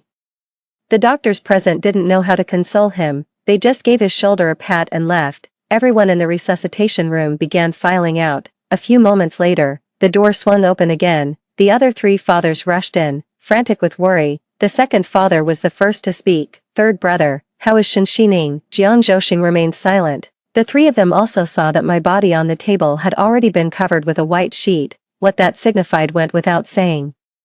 Gu Yi stepped forward and grabbed the sheet. Just as he was about to pull it back, he retreated 2 steps, turned, and punched Yu Yan in the face. "This is all your fault. You're the one who set those men on her. You killed her." Gu Yi was hysterical. Yu Yan was even more distraught. "Is it my fault? Weren't you the one who first suggested sending her off?" The 2 of them were soon locked in a brawl. Everyone watching knew they weren't fighting to hurt each other. It was all about venting their anger. Finally, the 2 were pulled apart. Second Uncle Su Ting scolded, "That's enough from both of you. If we're talking about blame, all 4 of us are at fault. But the biggest mistake was Shenxinuo's, wasn't it? If she hadn't done what she did back then, how could we have misunderstood her today?" Jiang Zhouxing's face twisted in pain, but he chimed in agreement. "Second brother is right. All of this is Shenxinuo's own doing. She brought it on herself. Who knows, maybe she died just to see this scene play out. Don't be fooled by her. Today is Yaya's 18th birthday, we still need to celebrate her coming of age." The mention of Wenya's name made the group settle down. Perhaps because the 4 of them hadn't returned home, Wenya called Gu Yi at that moment. Gu Yi answered, and the sound of sobbing came through the line. "Uncle Gu, Shenxinan hit me again." 5. A heavy silence fell over the scene, broken only by Wenya's sobs. After a long pause, Gu Yi finally spoke. "Who hit you, Shenxinan?" Wenya said. Gu Yi asked again, "When?" "Just half an hour ago." Wenya thought he was acting strange today. "Uncle Gu, do you know where the other 3 dads are? Can you all come back quickly? I'm so scared." Amidst her sobs, Gu Yi rubbed his temples. "Wenya, Shenxinan is dead." Silence fell on the other end of the line. His voice was icy. "She was in critical condition just half an hour ago." "So, how exactly did she manage to hit you?" There was silence on the other end of the line. 5 hours later, the 4 fathers returned home. Wenya stood in the living room and watched them run over. Her eyes were red and puffy, a clear sign she had been crying. "Uncle Gu, what's going on? Is Shenxinan really dead?" Gu Yi was in a foul mood and ignored her. Wenya's expression grew even more aggrieved. She turned to Jiang Zhouxing to whine. "Uncle Jiang, were you all together just now? Did you hear everything?" Wenya started crying again. I'm sorry, I didn't mean to lie. I was just scared. You were gone for so long, and I was afraid you didn't want me anymore." Every time Wenya cried, her father's hearts would soften. This time was no exception. She had suffered so much abroad. It was said that when Father Gu found her, she was sitting in a dumpster, eating scraps. In Dad's eyes, she's the insecure one, far more pitiful than someone like me who's had it easy for 16 years. So, after Wenya apologized repeatedly, the dads all let out a sigh of relief and comforted her, telling her not to cry. Mr. Gu's mood was still low, but he spoke up. "It's not your fault. Shenxinan left you with psychological scars," and with that, the matter was considered closed. After some discussion, my fathers decided to hold a funeral for me. After all, they raised me themselves, so they do have some affection for me. Besides, my mother really helped them a great deal. Very few people attended the funeral. For all these years, I've been locked in a cage, cut off from school and all my old friends. I watched my own funeral with a strange calm. The system's voice chimed in. Nan, it's time to go." My heart skipped a few beats. Finally, "I'm going to see Mom." Just as I was about to leave with the system, it spoke up again. "Wait, I don't want to let Wenya off that easily. Hold on a moment." as I stood there confused, a tall man appeared right in front of me. My eyes widened. That's when I realized the system had a human form. Before I could even ask, it walked towards the four dads. Whatever it said made them pause in surprise. And then they followed. I followed them. They left the cemetery and headed straight for the villa. Finally stopping outside Winya's room, as the four fathers exchanged bewildered looks, the suggestive sound of water came from inside. Darling, don't leave any marks on me, those four will notice. It's Winya. So that's why you had the nerve to bring me here today. That little bitch is dead. Another man's voice sent a shiver through everyone. Once you've heard it, you'll never forget. This is the very thug who assaulted Winya 3 years ago, after he identified me. The four fathers wanted to put him behind bars. In the end, Winya stopped them. She said she didn't want to make a big deal out of it or ruin her reputation. What on earth is going on? Soon, all the questions were answered. The man panted heavily. Her death is actually for the best. Now you have nothing to worry about. Otherwise, you'd have to keep up the act every day, lying to your four dads. Come to think of it, those four are real idiots. Back then, they believed it was that little bitch who put me up to it. Just based on our word, they didn't even notice how she trembled in fear at the sight of me. How could she possibly have dared to order me around? Winya chuckled. My mom used to say those four were easy to fool. If she hadn't faked her death back then and had someone put on that act to call Guyi, we'd still be drifting abroad. Laughter continued to spill from inside the room. The four people outside seemed frozen in place, as if turned to ice. After about 3 minutes, Yu Yan was the first to move. He kicked the door open and strode inside. Then, the three of them filed in one after another. Screams, shouts, and sobs all mingled together. The system looked up and asked me, satisfied. I nodded. Did you do that on purpose? Damn it, I've had it with these four bastards for a long time. They hurt your mother back then, and now they're hurting you. The system cursed. A bunch of idiots. Should we go in and take a look? Winya is probably getting torn apart. I shook my head and tugged at his sleeve. Take me away from here. I want to see my mom. The system thought for a moment and said, all right. With a casual wave of his hand, a black hole appeared before us. I walked straight in. Just as I was about to vanish, I heard someone call my name. Shinsinan, Nan. It was Dad's voice. This time, I won't look back. 6. I passed through the black hole and found myself in a cozy room.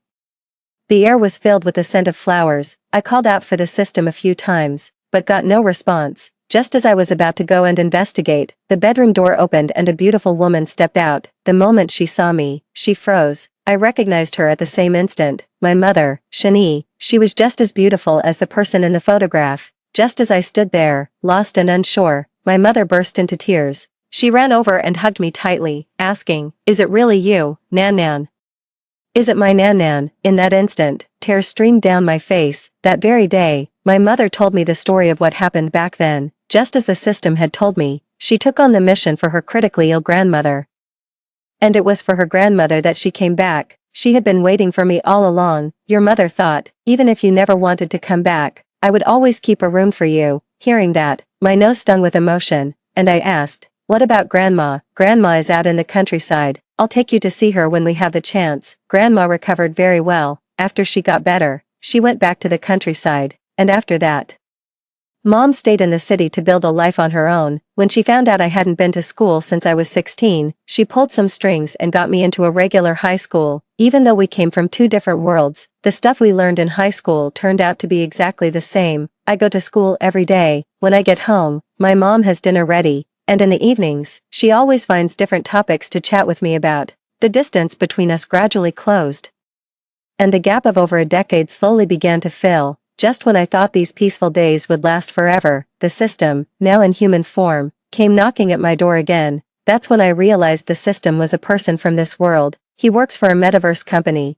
and all 4 of his fathers are characters from books. He said the world his fathers live in is about to collapse, and asked if I was willing to go back and see them. I asked in surprise. Me. The system nodded.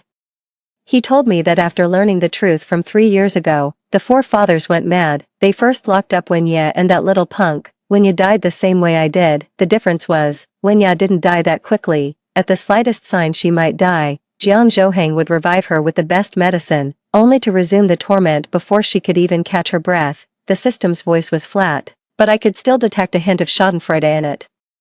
It wasn't until I went through it all myself that I understood just how ruthless the methods of those 4 fathers could be. Death is not the scary part, a life worse than death. That's what's truly terrifying. After Wenya's death, the forefathers began to defy the world's authority, turning the entire order upside down. Their aberrant actions alerted the main system, which then came looking for the system. The system then materialized before the four of them. The forefathers told him they wanted to see me, and that if I didn't show up, the entire world would collapse. After hearing that, I thought the system would try to persuade me to go see them. To my surprise, it said, Nan, if you don't want to go, then don't. Just let that world collapse. Those four bastards deserve it. I was a bit taken aback, but I still told him I was willing to go see them, on the condition that he didn't tell Mom. I had just come back to Mom's side.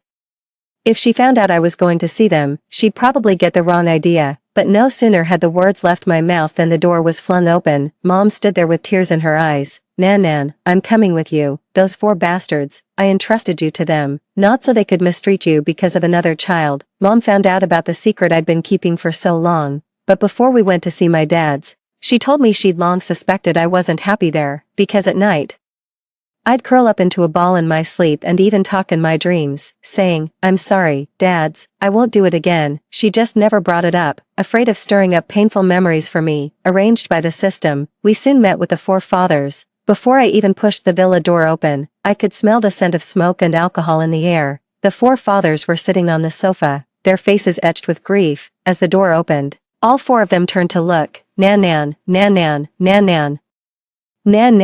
Several people stood up at once and ran towards me, but just as they were about to reach me, another figure stepped in front of them. Once I got a clear look at the person before me, the forefathers were absolutely overjoyed. Shani, you're back too. 7. For a moment, the forefathers were like monkeys at the zoo, jumping for joy. Gu Yi, in particular, was so overcome with emotion he was on the verge of tears. Shani, you're here too. It's so good to see you.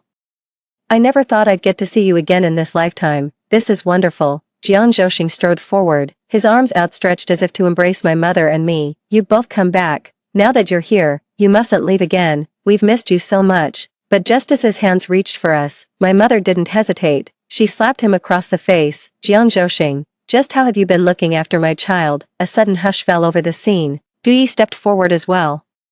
Shani, just listen to us. He didn't get to finish his sentence either. Her mother's other hand came down in another slap. Then, the remaining two dads stepped up, one after the other, without missing a beat. I watched the scene in astonishment. Only one thought filled my mind. This is so damn satisfying. My mom is so cool. After 4 sharp slaps, 4 neat handprints appeared on the faces of the 4 dads, yet, they weren't the least bit angry. In fact, they seemed almost nostalgic.